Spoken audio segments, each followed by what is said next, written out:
La temática de hoy corresponde dentro del ABC de protección al sector industrial.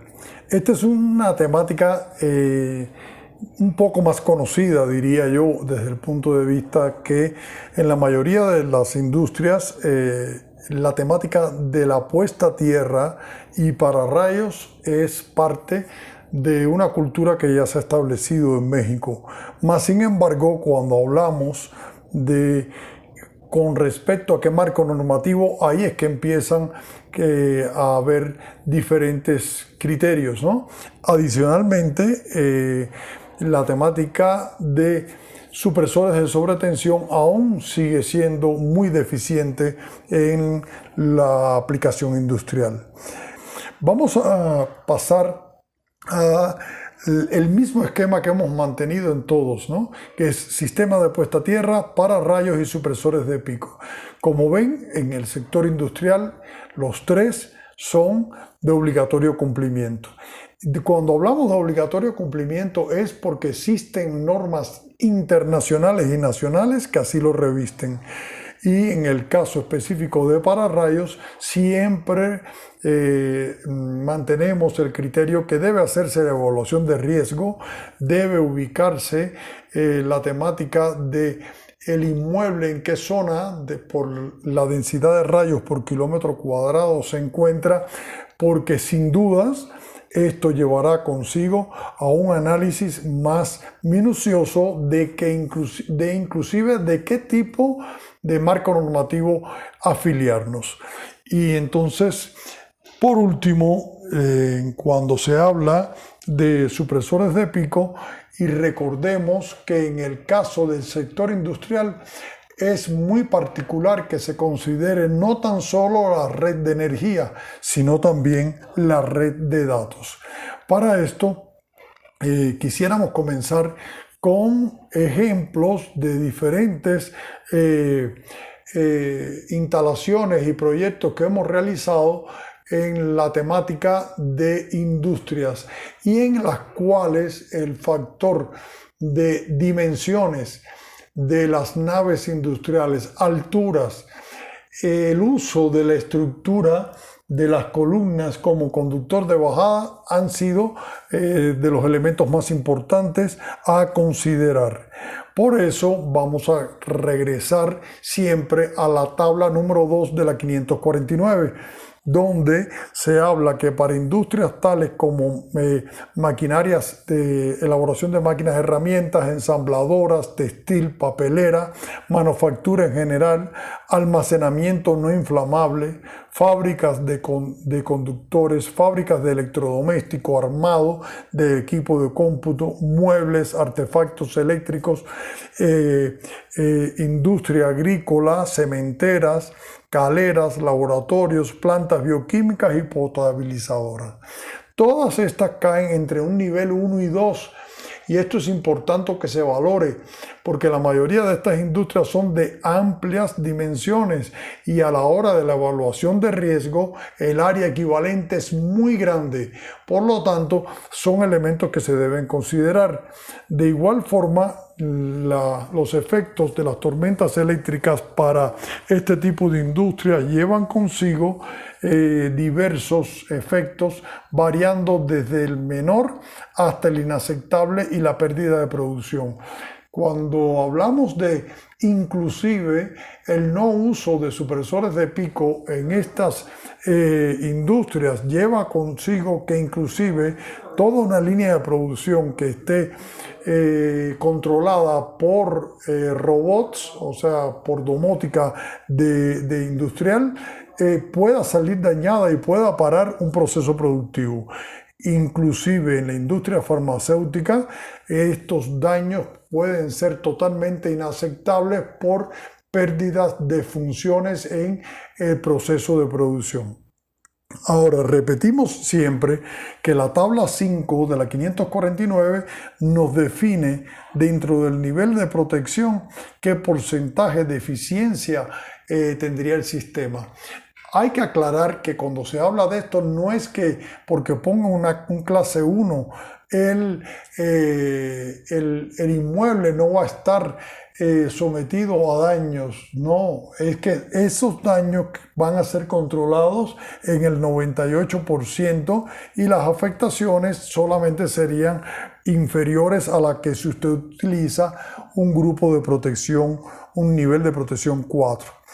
Ahora, en la NOM 001 se plantean como artículos fundamentales para el análisis de la protección el 250 de puesta a tierra y unión y el 285 de supresores de sobretensión transitorias para 1000 volts o menos. Y de igual forma existen varios factores que deben considerarse en la aplicación de la norma y por eso los referenciamos al link de este webinar en el cual planteamos cuáles eran los factores que deben considerarse en un sistema de puesta a tierra. Muchos pensamos que la puesta a tierra solamente es un electrodo, un conector y un conductor de puesta a tierra, cuando en realidad es un conjunto de disposiciones que deben considerarse, porque no solamente puesta a tierra consiste en un pararrayos. Puesta a tierra lleva desde equipotencialidad, puesta a tierra de equipos, etc.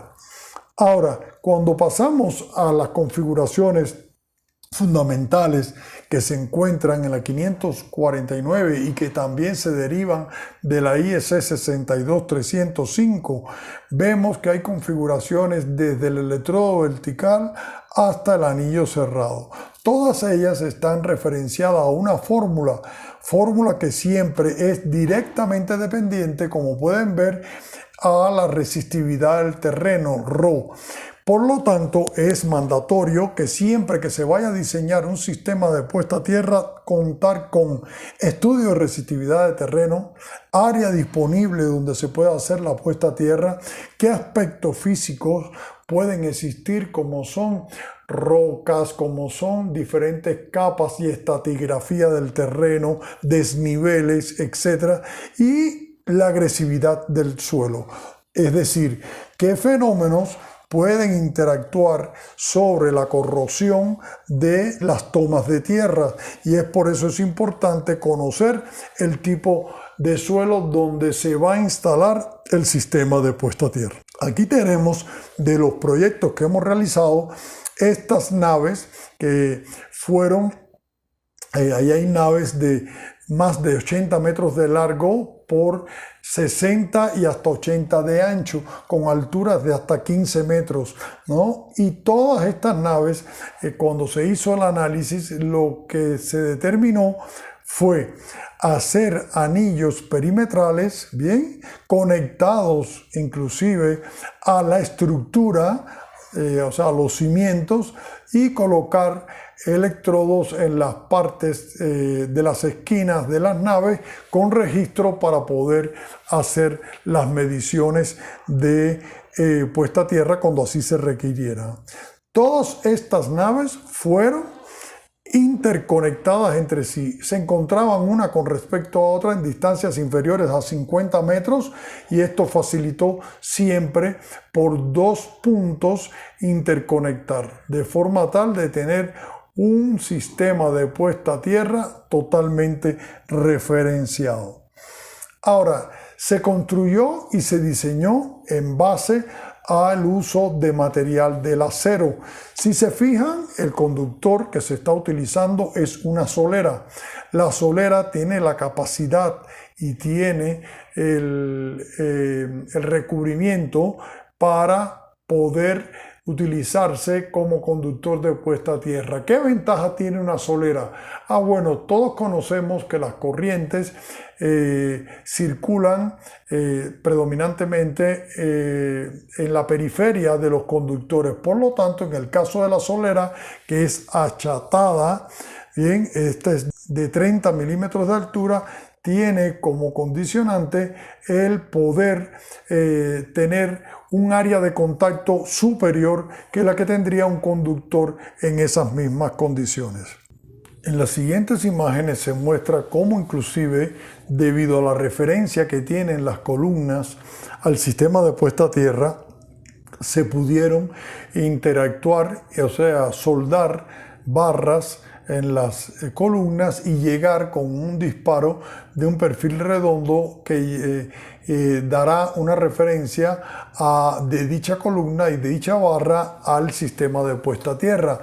Como pueden observar, los conectores que se utilizan son conectores mecánicos y se hace referencia en la en la figura de la diapositiva, la inferior izquierda, como el conductor que va a quedar embebido en el concreto es referenciado a la varilla de la estructura desde el punto de vista constructivo, de forma tal que en cualquier punto metálico de la estructura siempre tendremos una referencia de puesta a tierra.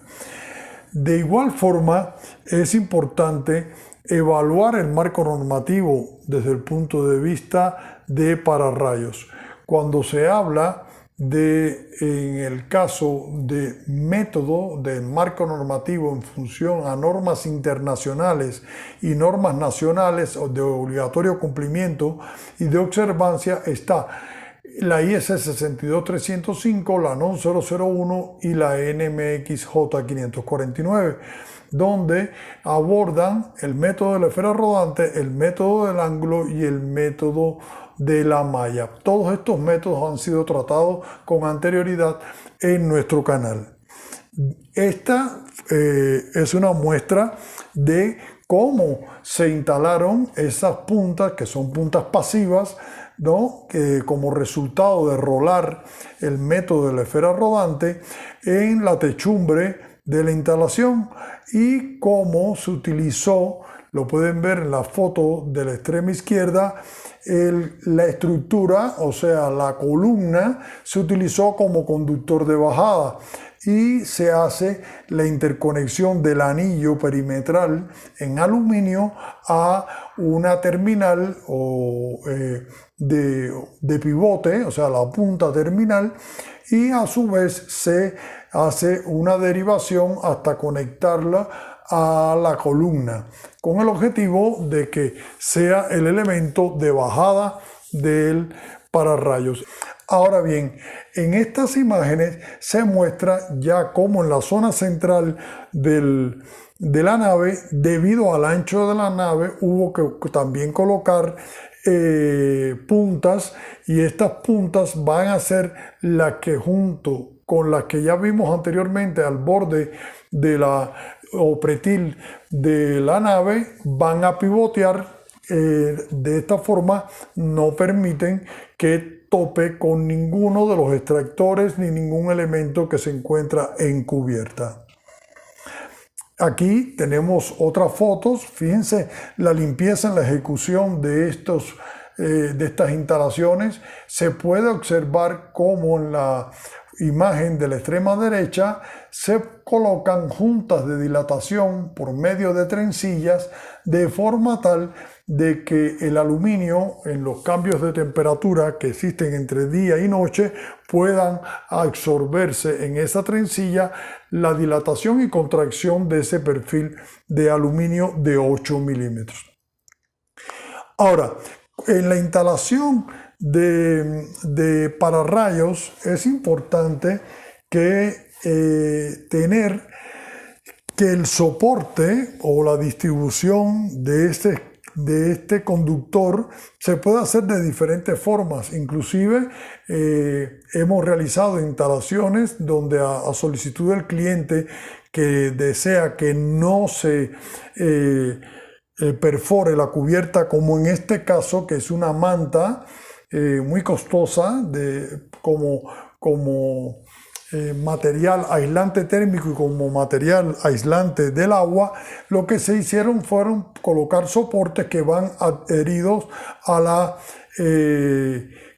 superficie. También tenemos otras opciones que son unos soportes que con su propio peso pueden servir como contenedor, o sea, soporte por donde va a montarse el perfil de aluminio, ¿no? Les invitamos a que puedan ver el uso de la estructura como bajante, que es uno de los webinars que tenemos, donde se especifica como en la NON 001 y en la 549, a partir de qué espesor del material se puede utilizar como bajante. Entonces, después de visto tierra y pararrayos en instalaciones de uso industrial, se nos hace importante recordar la importancia de los supresores. De igual forma, siempre hago referencia a este esquema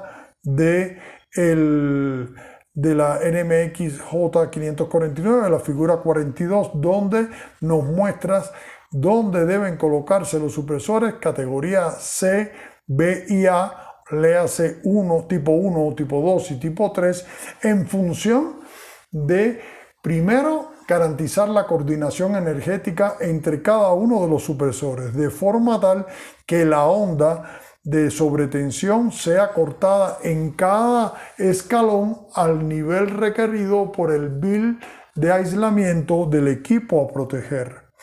Aquí tenemos ejemplos e imágenes de tableros de distribución y, como siempre, insisto en la temática de la distancia del conductor de puesta a tierra desde el supresor hasta la barra. Con esto, como hemos tratado en los anteriores, siempre queremos concluir con proteger instalaciones industriales reviste un carácter obligatorio debido a que se referencia o es referenciado al marco normativo nacional e internacional. En la industria debe tenerse bien definido la importancia de protección de vidas humanas, inmueble, estática de las estructuras, uso de supresores en redes de energía, voz y datos y tratamiento en áreas especiales como almacén de materiales con peligro de incendio y combustibles. También recordarles que siempre deben considerarse como obligatorio el uso de los sistemas de puesta a tierra, pararrayos y supresores de sobretensión, y que los supresores de pico son parte de un requerimiento de la vida moderna, con equipos electrónicos cada vez más sensibles, sistemas de seguridad, control de acceso y automatización, donde al compactarse los mismos se reduce el bill de aislamiento capaz de soportar y por lo tanto se hace mayor importancia el tener supresores de pico pero coordinados energéticamente. Muchas gracias, esperamos que sigan toda esta serie del ABC de protecciones para diferentes tipos de instalaciones y vernos próximamente. Gracias y continúen dando sus opiniones, qué temas nos proponen que abordemos y muchas gracias.